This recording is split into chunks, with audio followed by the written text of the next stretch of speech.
Home makers of the nation, یعنی nation کو بنانے والے وہ لوگ جو نیشن میں ایک گھر کی تعمیر کرتے ہیں. Since colonial times, the conclusive test of modernity has been the level of women's emancipation and education. یعنی colonial times سے، برٹش راج کے ٹائم سے یہ ایک پیمانہ ہے ایک قوم کی ڈیولپمنٹ کو دیکھنے کا کہ وہاں کی جو خواتین ہے، وہاں کی جو عورت ہے، وہ کتنی ایمانسپیٹڈ ہے اور کتنی ایجوکیٹڈ، یعنی کتنا کنٹرول ان کو حاصل ہے اپنی زندگیوں کے اوپر. Women's backwardness was the colonizers' main argument against illiterate savage natives.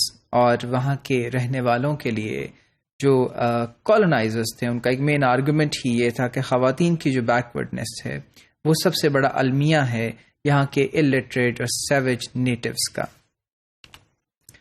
اور پھر ویل نون مسلم ایجوکیشنسٹ سر سید احمد خان جو کہ ایک پروگریسوسٹ تھے اور ماڈرنسٹ تھے اپنی تھنکنگ میں، وہ یہ کہتے ہیں کہ ویمن ایجوکیشن جو ہے وہ بہت ضروری تھی، لیکن he advocated only religious domestic and moral education. لیکن انہوں نے بھی اپنے اس وقت کی شاید مناسبت سے صرف ریلیجس ڈومیسٹک اور مورل ایجوکیشن کی بات کی ہے خواتین کے لیے.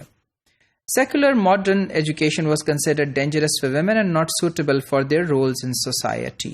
اور جو سیکولر اور ماڈرن ایجوکیشن تھی اس کے خواتین کے لیے مفید نہیں سمجھا گیا. اور کچھ ایسی ہی اوپینینز جو ہیں وہ علامہ محمد اقبال جو ہمارے نیشنل پوئٹ ہیں ان کے بھی ایسے ہی خیالات تھے. شریف رپورٹ جو ایوب خان کے دور میں سامنے آئی اس کے ویوز بھی کچھ ایسے ہی تھے کہ it recommends women's education and then restricts it to traditional religious and domestic subjects designed to make women better wives, mothers and home makers.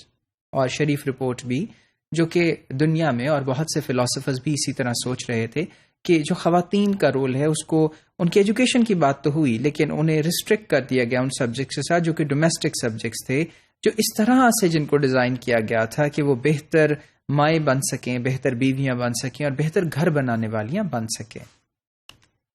The belief that unless a mother is educated, there will never be an educated home nor an educated community appears in the report as well.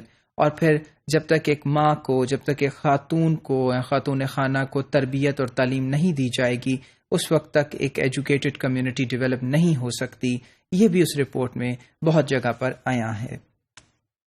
The subjects and professions recommended for women are extensions of their traditional roles. اور پھر جو subjects اور جو professions جن کو recommend کیا گیا خواتین کے لیے وہ ایکسٹینشنز نظر آتی تھی ان کے ٹریڈیشنل رولز کی، ان کے جو رولز معاشرے میں آلریڈی چلے آ رہے تھے.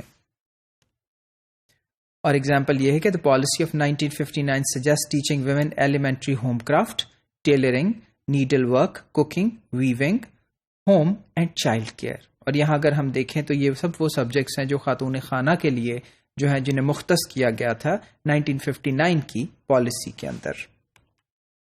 Education was thus divided along gender lines and the low paid professions were feminized. اور یہاں ایک یہ بات سوچنے کی ہے کہ ایجوکیشن کو جینڈر وائز بھی سیگریگیٹ کیا گیا اور جو لو پیڈ پروفیشنز تھے انہیں خواتین کے لیے مختص کیا گیا. Functions traditionally assigned to women were recommended but in modernized forms so that women could become more scientific and rational wives, mothers and homemakers.